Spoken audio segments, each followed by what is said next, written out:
ঈদ বছরে দুবার পালন করে মুসলিমরা। আজকের এই ভিডিওতে জানব ঈদ উল ফিতর ও ঈদ উল আধার মধ্যে পার্থক্য কী, কেন বছরে দুবার ঈদ পালিত হয়। চলুন সবটা জানি এই ভিডিওতে, তাহলে সঙ্গে থাকুন এবং সাথে থাকুন।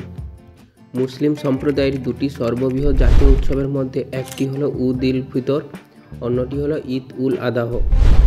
প্রতি বছর সারা বিশ্ব জুড়ে রমজান মাসের পর পালিত হয় ঈদ উল ফিতর। গোটা রমজান মাস রোজা বা উপবাস পালনের পর খুবই জাঁকজমকের সঙ্গে পালিত হয় ঈদ উল ফিতর। রমজান মাসে সূর্যাস্ত থেকে সূর্যোদয় পর্যন্ত উপবাস রাখা ছাড়াও এই সময় মিথ্যে কথা বলা, কারুর সঙ্গে খারাপ ব্যবহার করা, যৌন সঙ্গম থেকেও বিরত থাকেন মুসলিম সম্প্রদায়ের মানুষেরা। এই এক মাস তারা রাগ, ঈর্ষা, দেশ বর্জনের মাস বলে মনে করেন। 29 থেকে 30 দিন পর্যন্ত চলে রমজান মাস। এই এক মাস সূর্যোদয় থেকে সূর্যাস্ত পর্যন্ত উপবাস বা রোজা রাখেন ধর্মপ্রাণ মুসলিমরা। ইসলাম অনুযায়ী হজরত মুহাম্মদ যখন কুরআন সৃষ্টি করেন তখন থেকেই রমজান মাস পালন হয়। চাঁদ দেখা দেওয়ার পর শেষ হয় রমজান মাস, পালিত হয় ঈদ। প্রচণ্ড গ্রীষ্মে রমজান পালিত হয়। অ্যারাবিক ভাষায় রমজান কথাটি এসেছে রামিদা থেকে, যার অর্থ প্রচণ্ড গরম। রমজান মাস চলে 720 ঘন্টা ধরে, যা হলো 4 সপ্তাহ 2 দিন। গুরুতর অসুস্থ, বৃদ্ধ, গর্ভবতী মহিলা ছাড়া প্রাপ্তবয়স্ক সব মুসলিমকেই রমজান মাসে রোজা রাখতে হয়। ঈদের অর্থ ধৈর্য, ভক্তি, দয়া ও সহৃদয় ক্ষমতার উদযাপন।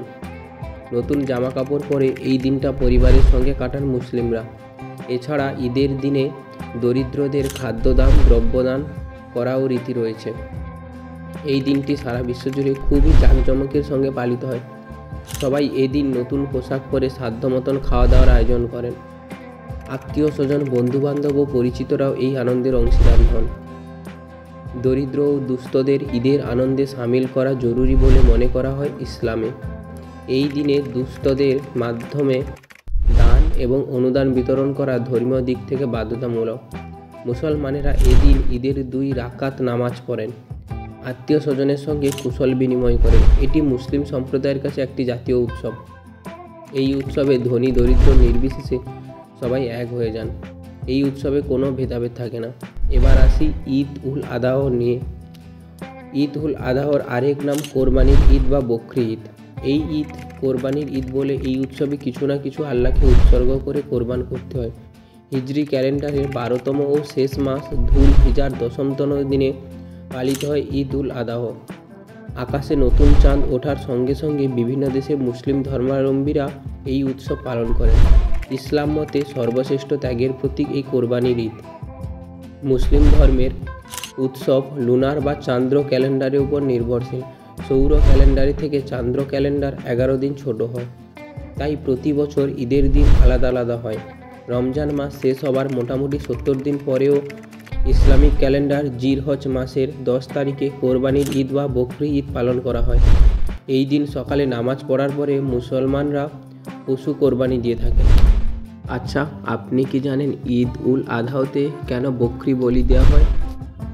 চলুন জানি। ঈদ উল আদাহ এটা একটি আরবিক ভাষা। এই শব্দের অর্থ ত্যাগের উৎসব। এই বলি দেওয়ার পিছনে একটি সুন্দর কাহিনী রয়েছে। ইসলামের নবী হজরত ইব্রাহিমের কোনো সন্তান ছিল না। তিনি সর্বদা আল্লাহ তাআলার কাছে সন্তানের জন্য প্রার্থনা করতেন। এরপর তার পুত্র সন্তান হয়। তার নাম রাখেন ইসমাইল। নবী হজরত ইসমাইলকে খুব ভালোবাসতেন। কখনো ছেলেকে চোখের আড়াল করতেন না। এইভাবে কয়েক বছর কেটে যায়। একদিন ইব্রাহিম স্বপ্ন দেখেন আল্লাহ তার কাছে তার সবথেকে প্রিয় জিনিসটি চাইছেন। ইব্রাহিমের কাছে তার প্রিয় বলতে তার ছেলে। তিনি আল্লাহর উপর ভরসা করতেন, তাই ছেলেকে উৎসর্গ করতে রাজি হয়ে যায়। ছেলেকে উৎসর্গ করার সময় ইব্রাহিম নিজের চোখে পট্টি বেঁধে নেন যাতে ছেলের প্রতি কোনো মায়া না থাকে। উৎসর্গ করার পরে ইব্রাহিম চোখ খুলে দেখেন তার ছেলে ইসমাইল পাশেই রয়েছে। এরপর তিনি একটা ভেড়া বলি দেন। এটা ছিল আল্লাহর চমৎকার। এর মধ্য দিয়ে ইব্রাহিমের ধৈর্য ও বিশ্বাসের পরীক্ষা নিচ্ছিলেন। এরপর থেকেই মুসলিম ধর্মে কোরবানি ঈদ বা বকরি ঈদ পালন করা হয়। তাহলে আপনি কি জানতেন এই ইনফরমেশনটি? এরকম আরও নিত্য নতুন তথ্য পেতে আজই আমাদের channel know the unknown fact subscribe করুন ফেসবুক থেকে দেখে থাকলে পেজটিকে ফলো করুন এবং ভিডিওটি ভালো লাগলে বন্ধুদের সঙ্গে ছড়িয়ে দিন এবং লাইক, কমেন্ট এবং শেয়ার করতে ভুলবেন না। সবাই ভালো থাকুন, সুস্থ থাকুন। আজ আসি, দেখা হবে নতুন আরও একটি ভিডিওতে। টাটা।